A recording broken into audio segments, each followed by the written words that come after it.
Hi. How's everybody doing? I'm doing great. How are you doing? I'm doing excellent. This is my last week for Newsreel at Duquesne. Now, I'm not saying that this is going to be the last Newsreel episode, but I believe that this will be the last one formatted through Duquesne. This is probably going to continue on once I get my schedule worked out for work and such. So we'll have to see how it works out, but I think we'll be fine. So, yeah, this is the last newsreel show.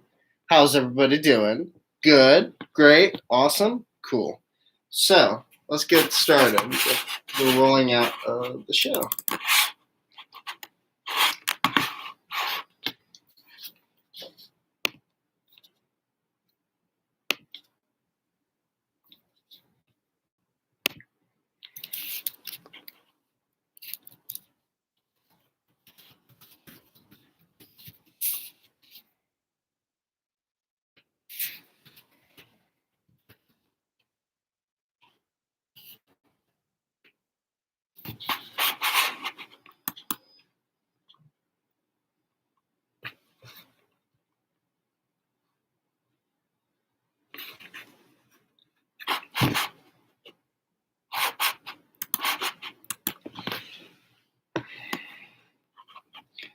Dude, you wouldn't believe any of it, honestly. It is the last newsreel show here on Duquesne through the radio. This will be the last show through Duquesne because I graduate in a week. Yes, a week. I graduate in a week. So I will no longer be doing it in the studio. However, I will still try to do it at home. And I think, I think that's probably the next big outlet for newsreel as a whole. We're just going to continue it and see how it goes from there. Format will be different, content will most likely be different, but we'll just have to continue and evolve with how things are going in my personal life. So, yeah, stick around, see how this last show goes, and we'll just work on it, you know? I think I have a good idea on how and where I want to take the show in the future. So yeah, stick around. Give this a like, give this a comment in the stream, and let's just do this thing. Let's get this off.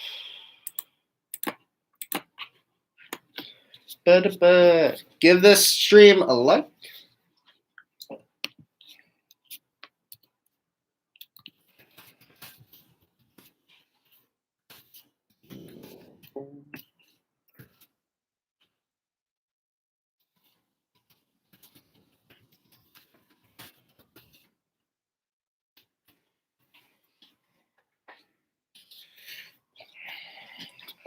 No, I am not getting rid of the channel. Not yet. I am too much of a stubborn dude for that.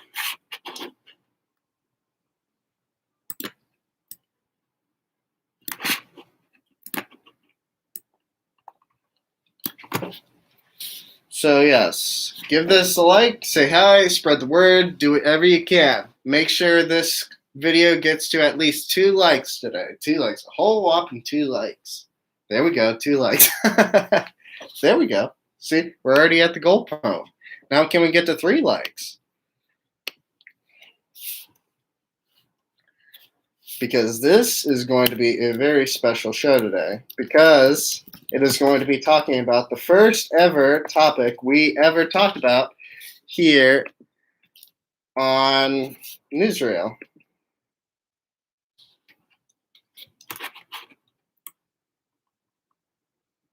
Yes, that is right.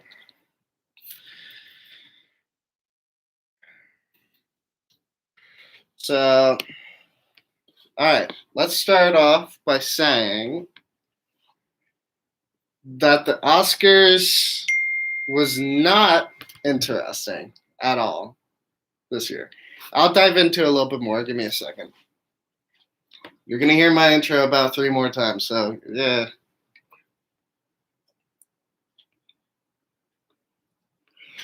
And welcome back to Newsreel, only on WDSR Duquesne Student Radio. I'm your host, Tyler Courtney, and let's get into the news.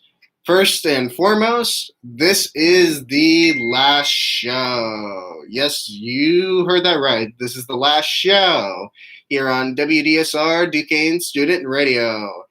And I gotta say, this has been a very profound and interesting experience for me. I've never really put myself in this kind of situation before, so I want to thank you, all you wonderful listeners here on Duquesne Student Radio. And yeah, we'll talk about where the show goes from here later, and let's just dive into the news. First and foremost, the Oscars were this weekend, and who out there watched it? Yeah, sounds about right. Yes, sir. Nobody watched the Oscars this year. Apparently, the Oscars had about 9 million viewers on Sunday, which is abysmal compared to the past couple of years. I believe, let's look this up. I believe that past viewing numbers have been around 28,000, 29,000. I mean, yes. So the accurate number is 9.85 million viewers, down 58% last year as a 3-hour-long, show was planned, which is kind of weird because, well, not really. Nobody went to see movies last year, so nobody really gives a crap, right? That's just kind of how it works. And it's just, oh my gosh, they really did not promote this thing well at all. I'm just finding out that the award host was Regina King. What? What? Are you kidding me? Are you kidding me? Yeah, I think that there's a lot of things that played into this. Mainly, the number one was they didn't promote this thing well at all. I mean, people within the film community knew about it, but other than that, nobody else knew about this thing. It wasn't promoted well, it wasn't done well, and nobody really cared about the movies because no one went to go see movies last year, essentially, unless it was over streaming. But, I mean, let's be honest, there could be, you watch the, oh boy, I just don't know. I just don't know. I don't know. I don't trust it. I don't trust it. I don't trust it. I don't trust it. This is some. The whole system, and you can't forget, the system is kind of rigged in one favor. It's not necessarily like a democracy or a public election or what have you. This is more or less like a popularity contest and to see who's going to buddy up to who. And that's kind of the gist of the whole Oscars. And that's another reason why people don't like it. The reason why I don't like it is because Chadwick Boseman, yes, the Chadwick Boseman, got snubbed for his performance on Ma Rainey's Black Bottom. And holy cow, I was kind of confused by this. Because usually,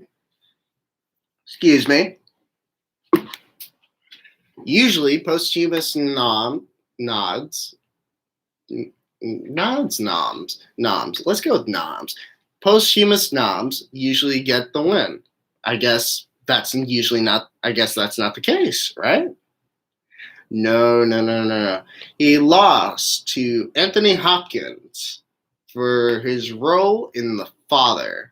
Now, I've heard great things about The Father, and you know, how it portrays dementia in a very accurate light. By the way, if you haven't watched The Father is about a father who is slowly losing his mind to dementia and how his family learns to cope with it. That is my understanding of it. Uh, and it's a film that I'm very interested to check out, even though Chadwick kind of got robbed in the whole frenzy of it all. And I'm a little bit, yeah, it's a little bit concerning, especially since what they did was last night, they included an NFT of Chadwick Boseman in the Oscar gift bags. So anyone that went to the show got an NFT of Chadwick Boseman.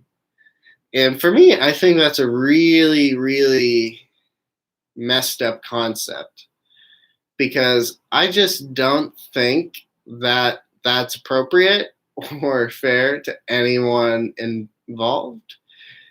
Granted, I've heard from some sources that his brother says that Chadwick did not put much emphasis on these award shows at all, so I don't think that it is much of a concern for the Boseman family.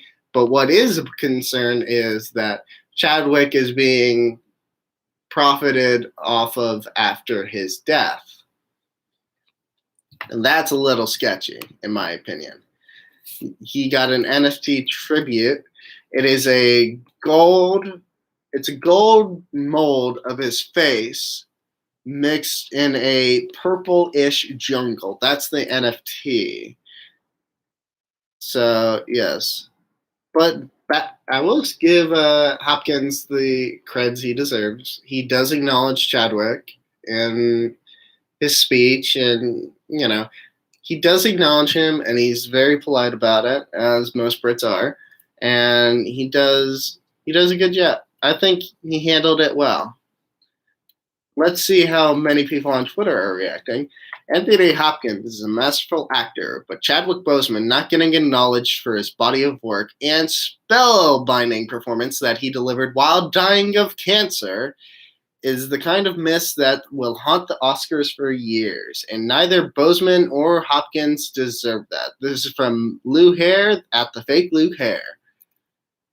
One more. Oh, excuse me.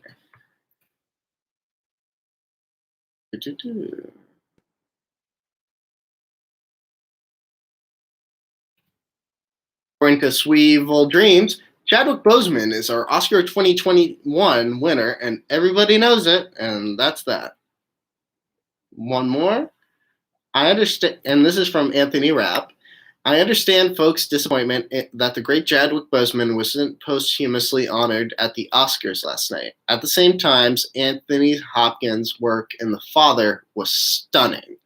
One of the all-time best performances I've ever seen. Shoot, guys, I gotta check out this movie.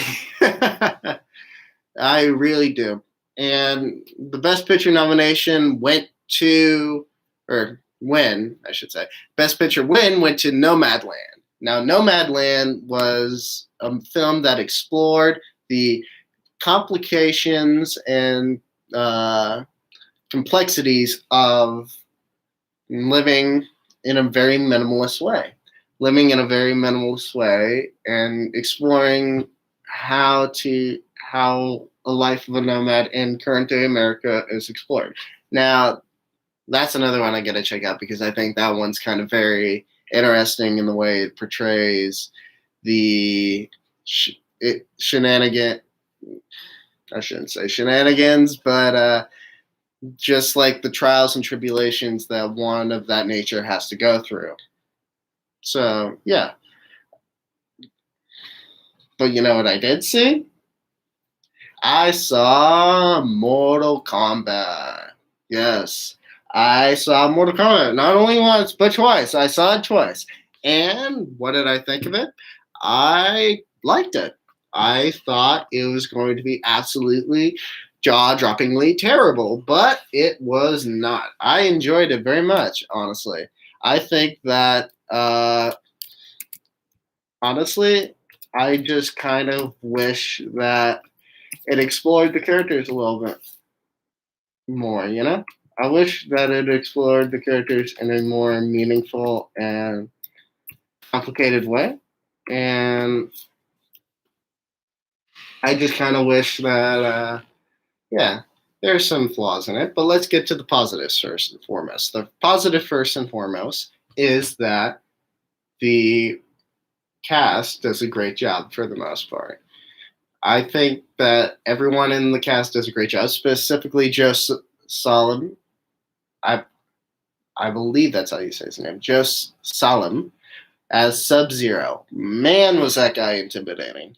I I worried that I wasn't gonna be into it, and Sub Zero was gonna be like, no, he's the most intimidating guy in the whole movie. He just shows up, and once you see that ice cracking on the ground, that means everything's kind of going haywire. Everything's gonna go to the wayside. And holy cow, he really delivered on that. Kano was also a really good addition to the film because I think Kano did an amazing job at setting the stage for the comedic aspects of it and the wackier aspects of the Mortal Kombat lore. I think he does a great job with that. And, excuse me. I think he does a great job at exploring the world from an outsider's point of view. But here's where the negatives come in. Cole Young is a very, very poor written character. Now, Cole Young is the main character of the movie, of the Mortal Kombat movie. He's an original character, so there's no prior adaptations or characterizations of this character. And in a movie that feels as bloated as this, it did not need one more character like this. It needed a little bit more time cooking on the script. It needed a little bit more time to do that because that's the only real issue I have with the movie. The script is kind of terrible. Kind of. I think it does some things well, especially compared to its predecessors, Mortal Kombat 1990 and Mortal Kombat Annihilation in 1997. Those two movies were abysmal. Those were the worst movies that could ever grace the screen at all. Like at all, you name it. It's just this movie does those things that the first movies tried to do, but a lot better. I think they'd give a lot more characters the screen time and the sunshine that they deserve. I think Sub-Zero and Scorpion definitely needed more spotlight in those movies. And they do. They get a whole 7-minute sequence at the beginning, and they get the whole entire ending fight as well. So it works out, you know? It's kind of interesting to see how that develops throughout the movie. But let's just say, essentially, nothing really happens at the end of it. Not many characters go through character arcs. Only one that really goes through a character arc is Sonya Blade, played by Jessica McAnamy, Jax by Mehcad Brooks, and I guess you could consider Kano to have a character arc, if you want to call it that, but I wouldn't necessarily call that a character arc, but you get what you get. I mean, I didn't really go in here expecting masterclass handiwork from like Anthony Hopkins or something like that. I wasn't expecting that kind of movie. I was expecting a movie that is just bloody, gory, funny, and just sit back and turn off your brain at the end of the day. That's kind of the movie I was expecting. And I got it. And that's kind of all I got to say about it. If you're interested in watching Mortal Kombat, then I would recommend checking it out on HBO Max or in theaters. But if you're going to theaters, please be safe. Please wear your mask. Please keep social distance from anyone that you don't know. And please, please, please get vaccinated. All right, enough of the movie news. Let's move on to the morning stuff. Let's talk about this morning. Let's talk about how the U.S. Census data came back in. All right, this U.S. Census data at CENSUS data, the census data came back in, and apparently it reported that population growth and has been stalled. There has been a shift to more red states when it comes to House seats, and other key takeaways from the 2020 census were that several states, mostly in the Northeast and Midwest, lost districts, including New York, which would have retained its seat if just 89 more people were counted. 89 more people. That's a very slim margin, folks. Very slim margin. Make sure if you're legal, you can take your census, you can take it well, you make sure you report it. Because this kind of stuff still happens. This is kind of how redistricting tends to happen. So 6 states, largely based in the South and West, gained new districts. Texas, for instance, was allocated 2 more seats in the House. So yes, you want to be counted, you want to be represented, make sure you're taking these tests. Make sure you're doing these census surveys. Because now we're starting to see how it's starting to affect the long term. Like, this is going to affect the country long term as we go along. And as we continue, the data shows a continued trend of population centers and political power migrating to the South and West, as well as more historically Republican states that will shift, likely the 2022 midterm elections, when the GOP will only need to add 5 seats in the House to retake a majority. So, yeah, we'll see about that. It's a battle. It's not something that's gonna settle over time. This is something that people really need to take the focus of, and they really need to they need to keep fighting. Just because Trump's out of office does not mean that you can stop. No, we need to keep going. And if we're not, if we're not keeping going, then what are we doing? It's always going to be an uphill battle, so there's no point in stopping. And there's no point in, there's no point in it. Oh, this one's a funny story. So, do you remember the insurrection of January 6th? Yes, I do as well. So, the big story with this was lawyers for Richard Barnett, who was photographed in the office of House Speaker Nancy Pelosi during the January 6th insurrection, are arguing that he should be released from the jail he's being held in now before his trial. In a trial brief last week, they disputed that the government's claim that Barnett was a threat to society on the grounds that he used a curse word when referring to Pelosi in a letter. Quoting the words, instead of writing the accusatory, you be expletive, as the government falsely state, it only meant to say biad, without the word you, the lawyers wrote, adding that they believed that he meant to write bio. Yeah, not saying that word on national television, I can tell you that. Or national radio, I should say. Not saying that word on national radio. But they claim that word was less offensive. Well, let's just see. We could do a test on this. We could say that I'm pretty sure I would get thrown the book if I said this word on national radio right now. Or student-wide radio, I should say.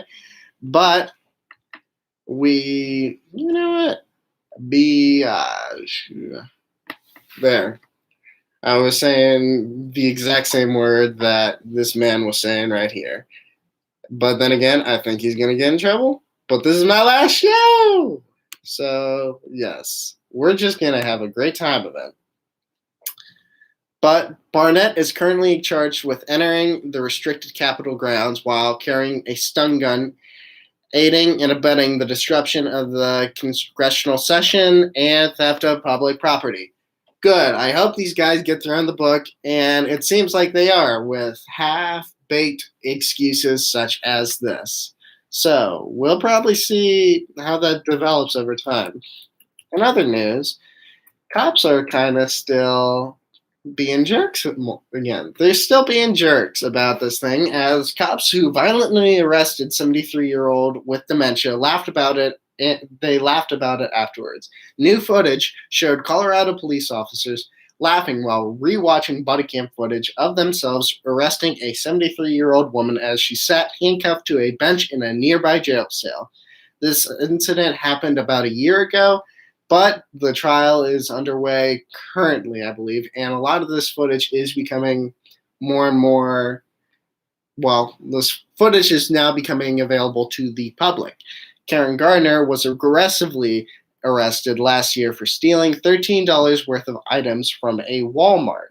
Her family simply says that she forgot to pay back because she has dementia and sensory aphasia, which impairs her ability to communicate and understand. However, Gardner was left with a fractured arm, dislocated shoulder, and other bruises following the incident. She was also left with severe anxiety, and she's very afraid of actually leaving the house right now due to the incident. Her lawyers, let's turn this down.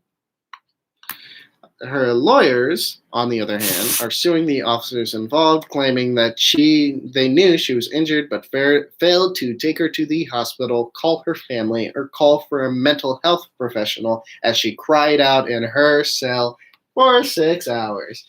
Oh boy. Yeah, a lot of these stories coming out. They are, I don't know whether I'd call them juicy. I'd call them something else.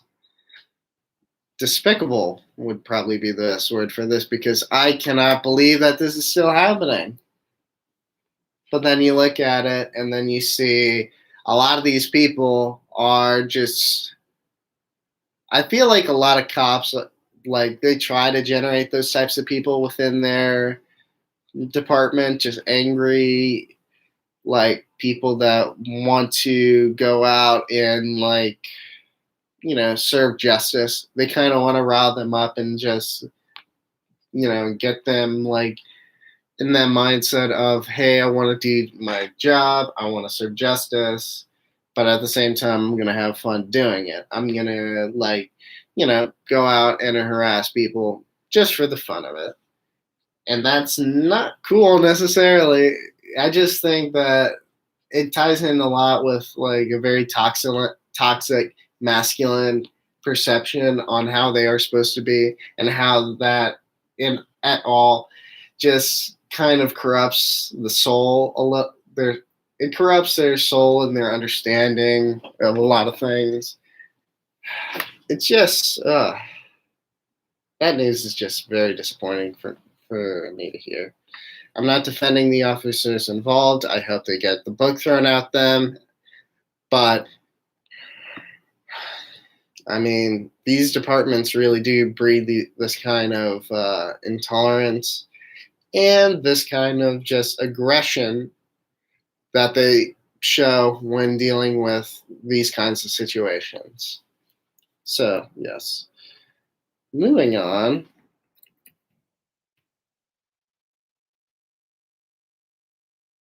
So, this is funny because I think this might be the next way of, who knows, maybe I might do this. Apparently, Twitch users are continuing debates about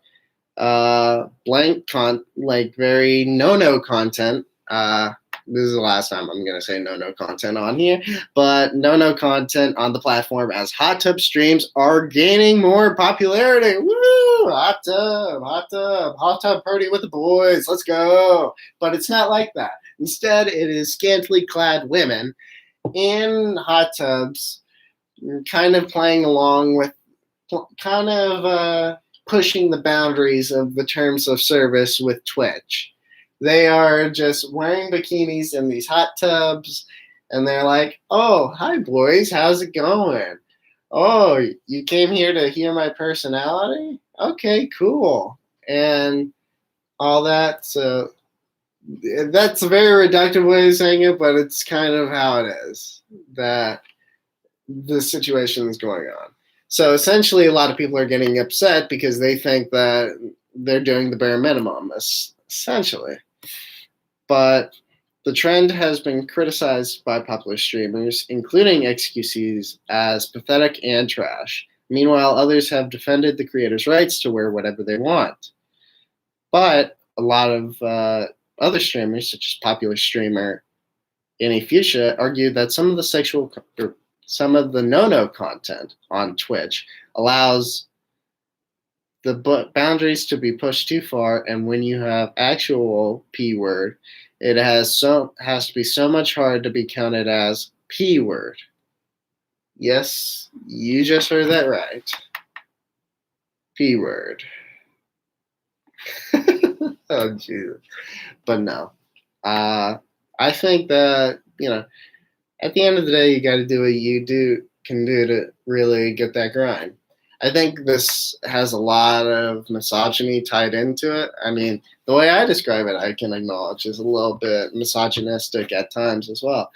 But it's just kind of, it's not like that, actually. I think that this is more or less along the lines of these people are doing what they can to get to the grind, and they're doing it well. I mean, Amaranth has, let's check this out real quick. So, Amaranth has about, I think she has a whole heck of a lot of streamers or subscribers. Or currently, she's online right now. She has 13,000 viewers right now. She's just in a little inflatable tub right here, and she's just like, having a lot of fun in the tub.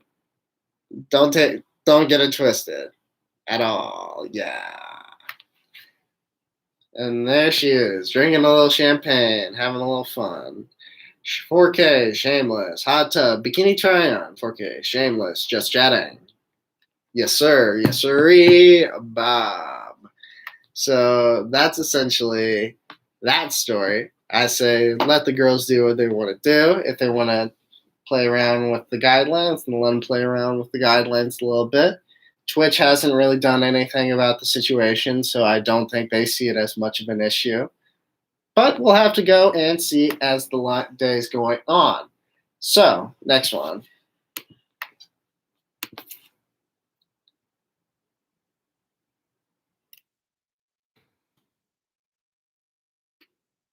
And this is probably going to be the last story of the day. But it's an important one, as it deals with podcasts. What you're listening to and what you're watching right now. Newsletter for Your Ears industry is having the busiest month since the expose of Reply All's expose. Last week, Apple announced its first foray into podcast subscriptions. Then yesterday, Spotify followed up with details on its new subscription features. These announcements show a ballooning industry navigating in the choppy seas of the monetization and greater competition. They could also mean how Shankar Vietnam, I don't think I said that right. We'll see. Dulcet tones make their way to your AirPods. About these subscriptions, in the same way that publishers have been cloaked written digital content behind paywalls, many podcasts may soon become pay to play. For $19.99 a year, podcasters can access features to turn their shows into subscription offerings. Apple takes a 30% cut of the revenue for the first year and 15% in the following years. Spotify's plan is a new ad marketplace makes it easier for podcasters to find advertisers and the ability to distribute premium podcasts on the platform. So Spotify is also letting podcasters keep 100% of the subscription revenues until 2023 when a 5% fee kicks in. Big picture, Apple has always been the top platform for podcasts. The name is literally a portmanteau of iPod and broadcast. But its lack of innovation until now lets Spotify catch up quick. The Swedish streamer has now 2.2 million podcasts and is expected to pass Apple and US podcasters list year, or pod listeners this year. So, I'm curious, would you pay? Would you not pay? Are you interested or are you not interested? It is very interesting to see this is the way that podcasts seem to be going. Because, as we all know, radio, for the most part, is free to access through AM and FM. iHeartRadio is a different kind of story, but let's just not stick to traditional radio. However, radio has been kind of fading out of the popular sphere for quite some time now, unfortunately. I don't think that this should be the case because I feel that most, if not all, forms of media should be treasured and valued for what they are. And radio should continue as a whole because I feel like radio does a great job of explaining and elaborating on certain topics. And it's great for, like, if you want to catch what's popular, then you're always there. And it's also something great for you to drive to and, like, listen on the road and just turn your head off and just pay attention to what's going on around you. It's just nice. It's relaxing. Very much like this show. But podcasts have been recently free for the last couple of years as well. I think that this is kind of an interesting way of going about this because I believe that this is for just the podcasters. But I don't know. I don't know how I necessarily feel about that because I don't know. I don't know how to necessarily feel about this. I know Spotify seems like the better deal on the surface. With Apple, $19.99 a year, podcasters can access features to turn their shows into subscription offerings, but Apple takes a 30% cut of the revenue. 30% is pretty big. That's like a pretty sizable chunk. So let's just say you're making 100 on the show. Let's just say you're making $100 a show. You probably wouldn't, but hypothetically, let's say you do. So 100 divided by 2, yeah, you would make, that's about $30 right there.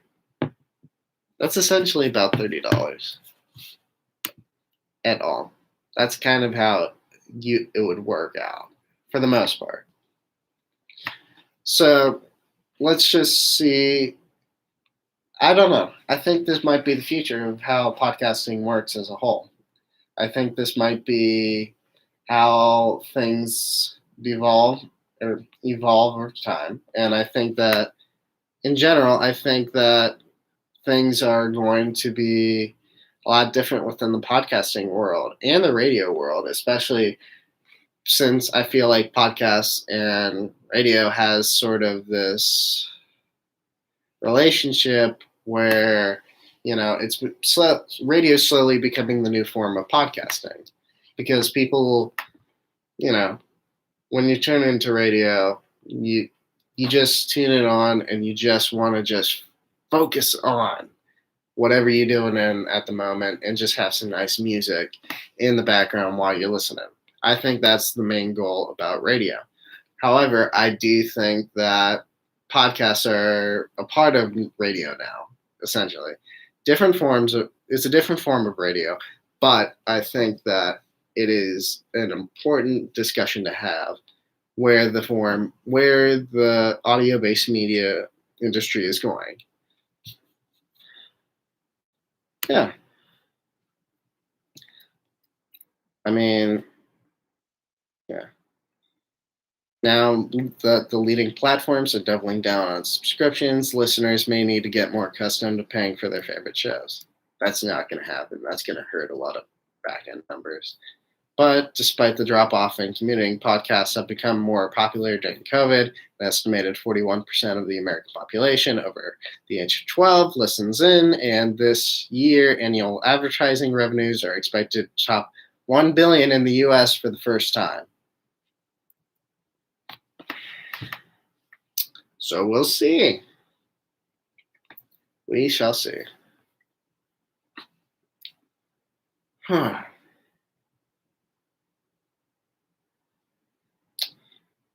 So we got a couple more minutes left. And at the end of the day, I think I just kind of want to talk about the show and just how you guys feel about it and how I feel like I've evolved as a content creator on WDSR, Duquesne Student Radio. I'm going to admit, I was a little awkward at the beginning, and I think I'm still a little awkward now.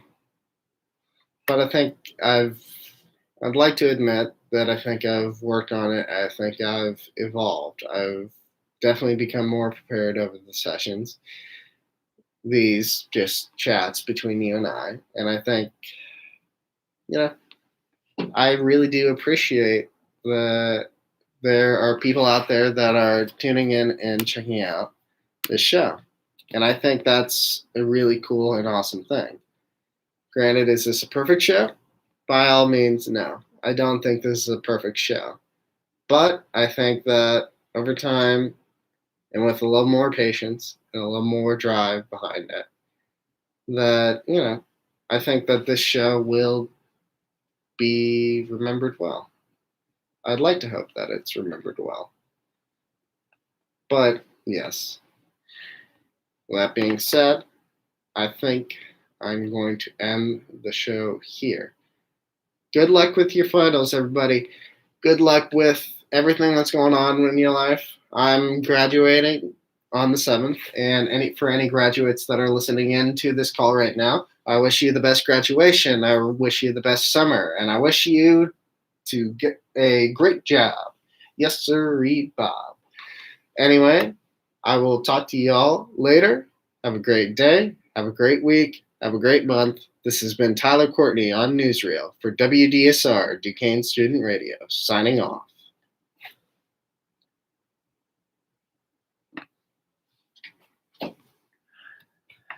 So, now you have my undivided attention, fellow viewer. And yes, I do believe that this will probably be the last show in the studio. I'll probably just start to shoot it from home. Maybe the date will change. But I think as time evolves, we'll have to do things a little bit differently. Maybe we'll be allowed to curse a little bit more. Maybe I won't have to look over my shoulder whether I have to say sexual content or porn or stuff like that. But I think at the end of the day that I think I've done a decent job. Though I have a lot to work on and I have a lot to improve upon as a content creator. And I hope that all of you watching, listening, all that are willing to help me on this journey to become the best podcast YouTuber to ever grace the celluloid screen. I guess it was a celluloid. But anyway, I just wanted to say thank you very much for listening, to tuning in. I'm your host, R. Tyler Courtney, and I think that this is going to be the beginning of a beautiful friendship. Peace.